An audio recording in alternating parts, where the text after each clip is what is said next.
ధూళినైన నన్ను దూతగా నిలిపావు, ఎన్నిక లేని నన్ను ఏలికగా చేశావు. ధూళినైన నన్ను దూతగా నిలిపావు, ఎన్నిక లేని నన్ను ఏలికగా చేశావు. భూమి విరిగి ఫలమిచ్చెను, మేఘమిరిగి వర్షమొచ్చెను, రొట్టె విరిగి వృద్ధి చెందెను, నన్ను విరిచి వాడుకోమయ్యా.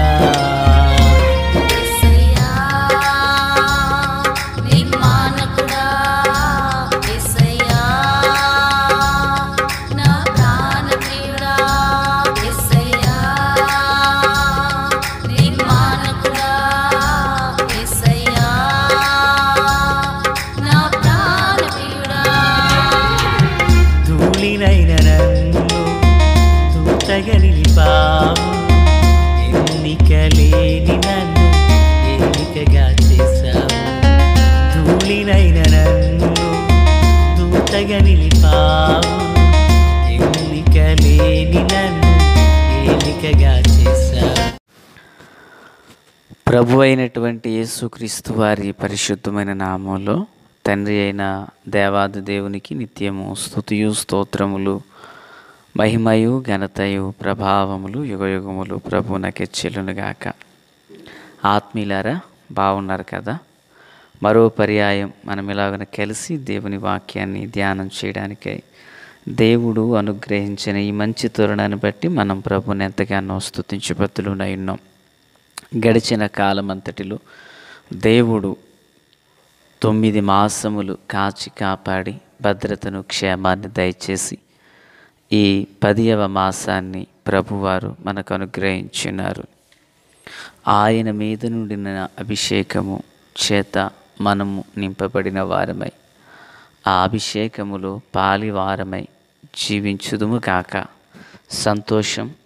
నేటి దిన వాక్య ధ్యానమై ఆదికాండం 29:35 ఆమె మరలా గర్భవతి అయి కుమారుని కని ఈసారి యెహోవాను స్తుతించెదననుకుని యూదా అను పేరు పెట్టెను. అప్పుడు ఆమెకు కానుపు ఉడిగెను. ప్రార్థన. తండ్రి దేవ స్తోత్రాలు. చదవబడిన వాక్యం మీది వినుచున్నవారు మీ దాసుడనైన నన్ను పూర్ణముగా మరుగు చేసి దైవస్వరాన్ని వినిపింపచేయమని, రాకడ కొరకు రాజ్యం కొరకు సిద్ధం చేయమని, సియోనులో నుండి మీ కృపాహస్తం మందరికీ తోడు అనుగ్రహించమని యేసయ్య మహోన్నతమైన నామంలోనికి ప్రార్థించిన మనవులన్నీ పొందియున్నామని నమ్ముచున్నాము మా పరమ తండ్రి. ఆమేన్. ఆత్మీయులారా, ఈరోజు మనము యూదా గోత్రమును గూర్చి వినబోతున్నాం. ఒక మాటలో చెప్పాలంటే 12 గోత్రాలలో అంతము లేని గోత్రం ఏదైనా ఉన్నదంటే అది యూదా గోత్రం అని నా అభిప్రాయాన్ని పంచుకుంటున్నాను. సంతోషం. యాకోబు లేయాలకు వివాహం జరిగిన తరువాత ఆమె అతనికి 4 కుమారులను కన్నది. మొదటి కుమారుడు రూబేను, 2 షిమియోను, 3 లేవి, 4 యూదా. ఈ యూదాను కన్నప్పుడట ఈ లేయా అనుకుంటున్నారు, నేను ఈసారి యెహోవాను స్తుతిస్తాను అన్నది. అయితే పైన ముందుగా చెప్పుకున్న 3 కుమారులను కన్నప్పుడు ఆమె ఏమనుకుందంటే, రూబెను కన్నప్పుడు నా పెనిమిటి నన్ను ఇక ప్రేమిస్తాడు అనుకుని చెప్పి రూబెన్ అని పేరు పెట్టింది. ఆ తర్వాత కూడా పిల్లరా, నేను ఇలా ద్వేషించబడుతున్నాను, నా భర్త దేవుడు నన్ను చూశాడు అనుకుని రెండోవానికి షిమ్యోను అనే పేరు పెట్టింది. మూడవసారి నా భర్త నన్ను హత్తుకుంటాడని చెప్పి లేవి అని పేరు పెట్టింది. నిజానికి 3 పర్యాయాలు ఆమె సంతానాన్ని కన్నప్పటికీ యాకోబు నుండి పొందవలసినంత ప్రేమ, ఆమె ఆశించినంత వరకు తన భర్త నుండి తనకు అందలేదు. కనుక ఇప్పుడు అంటుంది, ఈసారి నేను నా భర్త నన్ను ప్రేమిస్తాడనో నన్ను ఏదో హత్తుకుంటాడనో కాదు, కానీ నేను దేవుని స్తుతించాలి అని తీర్మానం చేసుకుంది. అనుకుని ఇప్పుడు అతనికి అనగా 4వ కుమారునికి యోధా అనే పేరు పెట్టింది. ఆత్మీయులారా, వింటున్నారు కదా, ఈ యూదా నుండియే యూదా గోత్రము అనేది ఆరంభమైంది. యూదా గోత్రానికి యూదా మూల పురుషుడు అని చెప్పవచ్చు. బైబిల్ గ్రంథమందున్న 12 గోత్రాలలో యూదా గోత్రము ఒకటి. ఆత్మీయులారా, అయితే ఇందాక నేను మాట్లాడుతూ అది అంతము లేని గోత్రం అని నేను ఎందుకన్నానంటే, మరి ఈ యూదా గోత్రములో నుండే మన ప్రభు అయినటువంటి యేసుక్రీస్తు వారు జనించడం జరిగింది. ఆయన యూదా గోత్రంలో జనించారు. ఎందుకు యూదా గోత్రాన్ని ప్రభు ఏర్పాటు చేసుకున్నాడు అనడం కంటే, ఈ యూదా గోత్రం యొక్క గొప్పతనాన్ని మనం జ్ఞాపకం చేసుకోవాలి. ఇప్పుడు ఈ మంటది నేను 3 పర్యాయాలుగా దగ్గర ఒక కుమారునికి సంవత్సరం గ్యాప్ వేసుకున్న 2 సంవత్సరాలు చొప్పున 3 ఏళ్ళు 6 సంవత్సరాలుగా నా భర్త యొద్ద నుండి నేను ఒక ప్రేమ కొరకు ఎదురు చూస్తున్నా.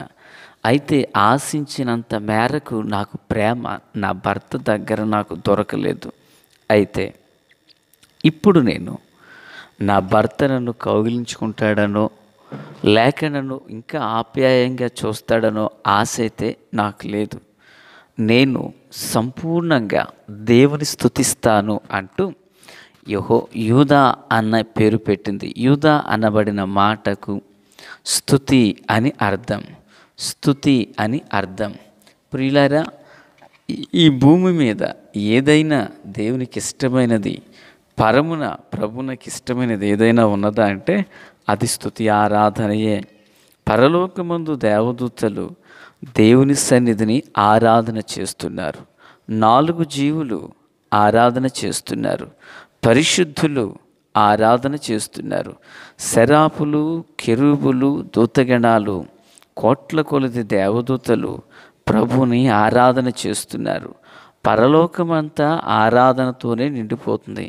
అక్కడ వడ్డీ వ్యాపారాలు, సాఫ్ట్వేర్ ఇండస్ట్రీలు, వ్యవసాయ కర్మాగారాలు ఏమీ లేవు. ఈ లోకం నుండి ఒక వ్యక్తి ప్రభు రాకడ సమయంలో పరమునకు చేర్చబడితే నీకు నాకు మనందరికీ ఒకటే పని. ఏంటా పని అంటే ప్రభుని ఆరాధన చేయడం. బాధాకరం ఏంటో తెలుసా? ఈనాడు అనేక సంఘాలలో ఆరాధనను నిర్లక్ష్యపరుస్తూ వస్తున్నారు. ప్రియులరా, ఒకరిని పాట పాడమంటే నాకు స్వరం బాగోలేదంటారు. ఒకరిని పాట పాడి ప్రభువుని ఆరాధన చేయండి అంటే నాకు గొంతు రావట్లేదండి జలుబు అంటారు. వీళ్ళేదో లతా మంగేశ్వరి, ఎంఎం శ్రీలేఖ లాగా వీళ్ళు ఫీల్ అయిపోతారు. ప్రియులరా, నీ స్వరం మనుషులకు కావాలా, కానీ నువ్వు దేవునికి కావాలా? దేవుడు స్వరాన్ని కాదు చూచేది, హృదయాన్ని. చూడండి, కొందరు పాటలు పాడమంటే జనాలందరూ వచ్చాక పాడతామంటారు. కరెంటు ఆర్కెస్ట్రా ఉన్నప్పుడు పాడతామంటారు. ఇలాంటి వాళ్ళు పరలోక రాజ్యం వెళ్ళరు. ప్రియరా, మనం పాట పాడడానికి ఆర్కెస్ట్రానో స్టేజీలో మనకు అక్కర్లేదు. మనం ఏ చోటనున్నావో హృదయమార దేవుని స్తుతించడానికి మన మనసుంటే చాలు. దేవునికి స్తోత్రం.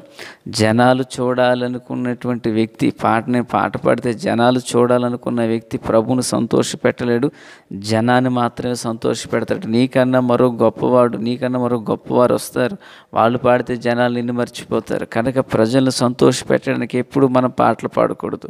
ప్రభు గణపరచబడ్డారా, మనకు అదే ముఖ్యమై ఉండాలి. ఇక తర్వాత విషయం, ప్రియులారా, మరి ఆ స్తుతి అనేది దేవునికి ఇష్టం. ఈ భూమి మీద అత్యంత ఇష్టమైనది ప్రభుకి ఏదన్నా స్తుతి ఆరాధన. వాక్యం సెలవిస్తుంది, నీవు ఇశ్రాయేలీలు చేయు స్తోత్రములపై ఆసీనుడవైన. ఆసీనుడు అంటే అర్థం ఏంటి? ఆయన కూర్చుని ఉన్నాడు. ఎక్కడ కూర్చున్నాడు? ఆయన ఇజ్రాయేలు స్తోత్రాలపై. అన్న ఆయన బంగారం మీద కూర్చోలేదు, ఆయన పులుల మీద సింహాల మీద కూర్చోలేదు. ఆయన ఎక్కడ ఆసీనుడై ఉన్నాడంటే స్తుతులు స్తోత్రాల మధ్యలో. కనుక ఆత్మీయులారా, ఈ మాటలు వినుచున్న దేవుని బిడ్డలారా, దేవుని బిడ్డలుగా ప్రభు నమ్మిన మన ప్రతి కుటుంబాలలో ప్రతి దినం దైవారాధన ఉండాల. దేవుని యొక్క నామాన్ని మన గృహంలో ఆరాధన చేయాలి.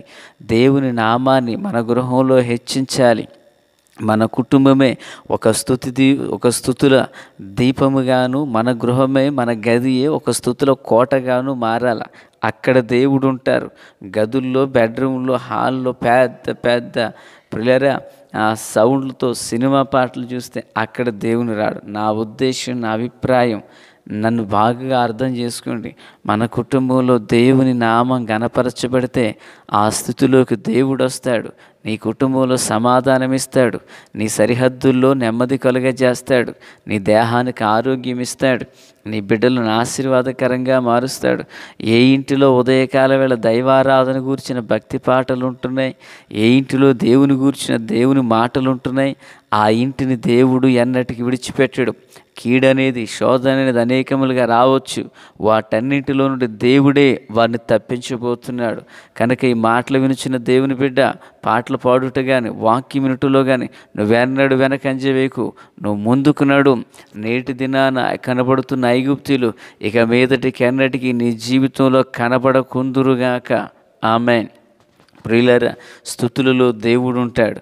ఇప్పుడు అదే యూదా గోత్రాన్ని గూర్చి దేవుని వాక్యంలో ద్వితీయోపదేశ కాండము 33:7 నందు, మొదటి దినవృత్తాంతములు 5:2, ఆదికాండం 49:8 యందు ఈ వచనాల్లో ఈ గోత్రము బలమైనదని, ఈ గోత్రములో ప్రభావము కలిగినటువంటి వ్యక్తి రానై ఉన్నాడని, ఈ గోత్రమును దేవుడు ఏర్పాటు చేసుకుని పోతున్నారని, శ్రేష్టమైన, శ్రేయస్కరమైన, శోభాభరితమైనటువంటి వచనాలు ఈ మాటల్లో ఉన్నాయి.